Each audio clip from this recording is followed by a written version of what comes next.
بھولنا، رشتہ داری اس کو قائم نہیں کرنا، یہ ساری چیزیں قائم کرنا، یہ تو معاشرتی زندگی ہے. لیکن حضور نے جیسی قائم کی تھی ویسی قائم کرنا. اخلاقی زندگی حضور کی جیسی زندگی تھی، میری ویسی زندگی ہونی چاہیے. یہ زندگی کے اندر میں اللہ کا حکم، نبی کا طریقہ. تو زندگی کہاں گزاری، کس طریقے گزاری، اس کا سوال ہوگا کہ زندگی کیسی گزاری، کہ کیا گزار کرائے، کیا وقت لگا. نہیں کھیل تماشوں میں اور وقت ضائع کرنے میں، ٹھیٹھی ٹھاکتا میں اور دل کی خواہشات و تمناؤں کو پورا کرنے میں زندگی کا وقت گزار کرائیں گے تو پھر اللہ کرے آخرت کے دن ختم نہیں ہٹ سکیں گے اپنی جگہ سے جب تک ان سوال کا جواب نہیں مل سکے. ہر آدمی اس میں سے، ہم میں سے جتنے ہیں، ہم سب مل کے اپنا جائزہ بہترین لے سکتے ہیں.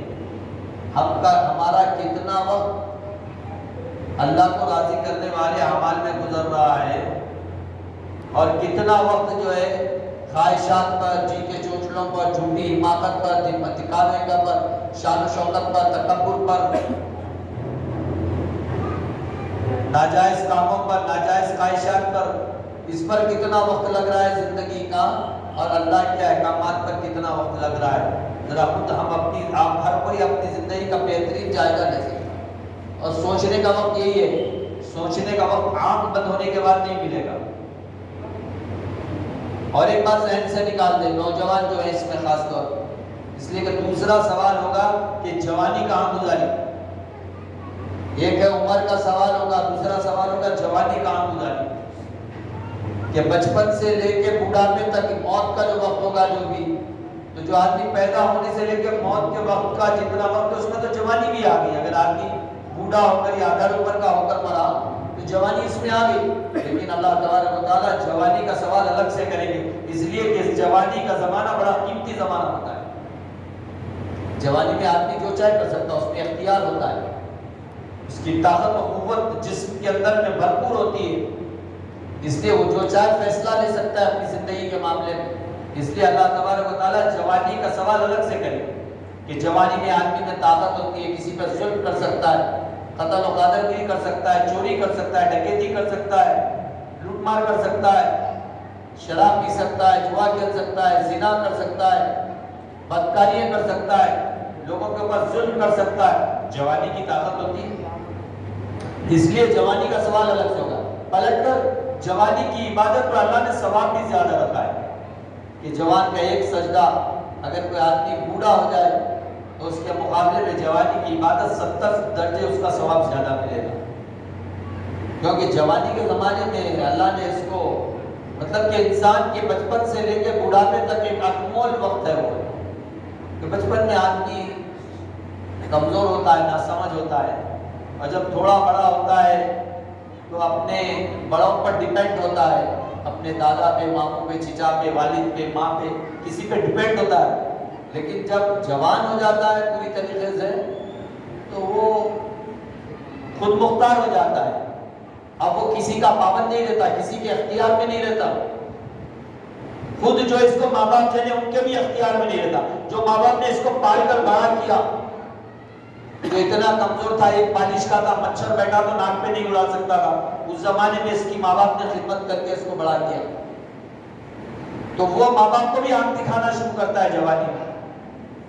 وہ ماں باپ کے ساتھ میں بھی بردباری کرنے لگتا ہے، گھورنے لگتا ہے، جھڑکنے لگتا ہے، وہ ماں باپ کو گالی بھی دینے لگتا ہے. جوان ہو گیا ہے، خود مختار ہو گیا ہے، جو چاہے کر سکتا ہے. اس لیے جوانی کا سوال اللہ الگ سے کرے گا کہ عمر کا سوال کر دیا، لیکن جوانی کا سوال الگ سے رہے گا کہ جوانی کے اندر جو چاہے خواہشات کی طرف چل سکتا ہے، جی کی امنگوں کی طرف چل سکتا ہے، ناچ گانے کی طرف چل سکتا ہے، جہاں چاہے جا سکتا ہے. بوڑھا ہو جائے آدمی تو بیٹھے تو اٹھنا مشکل، اٹھے تو بیٹھنا مشکل، لیٹے تو بیٹھنا مشکل، بیٹھے تو لیٹنا مشکل.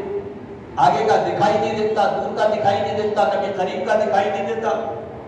ہاتھوں میں کوئی چیز پکڑے تو یہ آدمی کے ہاتھ کانپ رہے ہیں، پیر ہل رہے ہیں، لرزہ پڑ رہا ہے جسم کے اندر میں. یہ آدمی کمزور ہو گیا.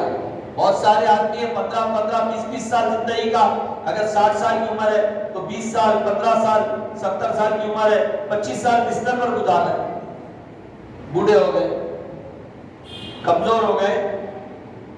اس لیے بڑھاپے اور بچپنے کو چھوڑ کر اللہ نے جوانی کا سوال الگ سے کریں گے. اس لیے نوجوان کان کھول کر سن لے، اس کا بھی حساب الگ سے دینا پڑے گا جوانی کا، کہ اللہ نے جو جوانی دی ہے یہ بہت قیمتی وقت دیا ہے. یہ جوانی نام نمود کے لیے نہیں، یہ جوانی دکھاوے کے لیے نہیں، یہ جوانی خواہشات کے لیے نہیں، یہ جوانی روب و دبدبے کے لیے نہیں، یہ جوانی اللہ نے تکبر کرنے کے لیے نہیں دیا کہ زمین پر ایڑی مار کر چلے، آدمی تن کر چلے، اپنے آپ کو خبیث سمجھے اور جہاں اپنا زور چل جائے ظلم و ستم کرے لوگوں پر. اللہ نے جوانی اس لیے نہیں دی، یا جوانی اس لیے نہیں دی کہ اپنی خواہشات کے اندر گم ہو جائے، اللہ کا حکم توڑے، کہ اللہ نے جن چیزوں کو حرام قرار دیا اس کے اندر میں آگے بڑھ جائے، کہ جو چاہے قسم کا نشہ کرے، جوا کھیلے، شراب پیے، زنا کیے، کہ میں تو جوان ہوں جو چاہے کر سکتا ہوں، اختیار ہے، میں خود کما رہا ہوں، میرا مال ہے. اس کا بھی سوال ہوگا، آگے اس کی بھی بات آئی کہ مال کہاں سے کمایا اور کہاں خرچ کیا، اس کا بھی حساب دینا پڑے گا جب تک آخرت کے دن اپنی جگہ سے قدم نہیں ہٹا سکیں. عمر کہاں گزاری، جوانی کہاں کھپائی، کہاں لگائی جوانی، کن مشغلوں میں لگائی، کھیل تماشوں میں لگائی، ناشے کودنے میں لگائے، اللہ کو ناراض کرنے والے اعمال میں لگائے، نبی کی زندگی چھوڑ کر زندگی گزاری. جوانی کا حساب الگ سے ہوگا. اس لیے میرے عزیز و دوستوں، جو نوجوان ہیں وہ اس بات کو سمجھیں، یہ بات میری نہیں، حدیث کی بات، نبی رحمت صلی اللہ علیہ وسلم کی بات، کہ اس کا حساب دینا پڑے گا ہم سب کو، کہ اپنی عمر کا حساب بھی دینا پڑے گا اور اپنی جوانی کا حساب دینا پڑے گا. اس کے بعد مال کہاں سے کمایا، کس ذرائع سے کمایا، حلال راستوں سے کمائے، کمانے کے راستے کیا تھے، حلال تھے کہ حرام تھے. سوچ لے، ہر آدمی اپنا جائزہ بہترین لے سکتا ہے. اگر آدمی حلال تجارت کر رہا ہے لیکن جھوٹ بول رہا ہے تو مال اس کے لیے حرام ہو گیا.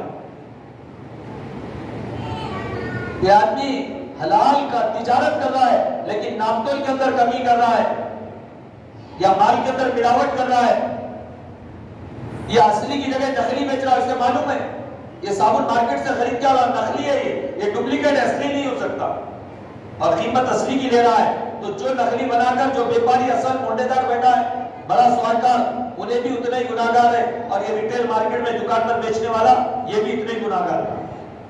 اس لیے کہ خریدنے والا تو اس کا نہیں اصلی مال سمجھ کر خرید رہا ہے. ایسی جتنی چیزیں ہیں آپ کی، دودھ ہو، دہی ہو، گھی ہو، شہد ہو، جس چیز کی آپ تجارت کرتے ہیں، عطر ہو، کپڑا ہے، اس کے اندر کا نقص، کوئی چیزیں ایسی جو ڈیکوریشن کی ہوتی ہیں اس کے اندر کے نقص آپ بتلا کر بیچنا چاہیے، اس کے اندر کی خامی کو دکھا کر بیچنا چاہیے. یہ سنت ہے.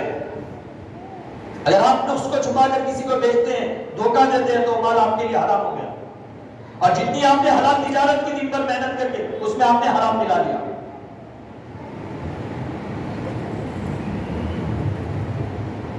آپ آٹو رکشہ چلاتے ہیں، جو واجبی آپ کا کرایہ ہے اس سے زیادہ کسی سے مانگ کرتے ہیں وقت کی نزاکت کے اعتبار سے، تو وہ مال بھی آپ کے لیے جائز نہیں ہوگا.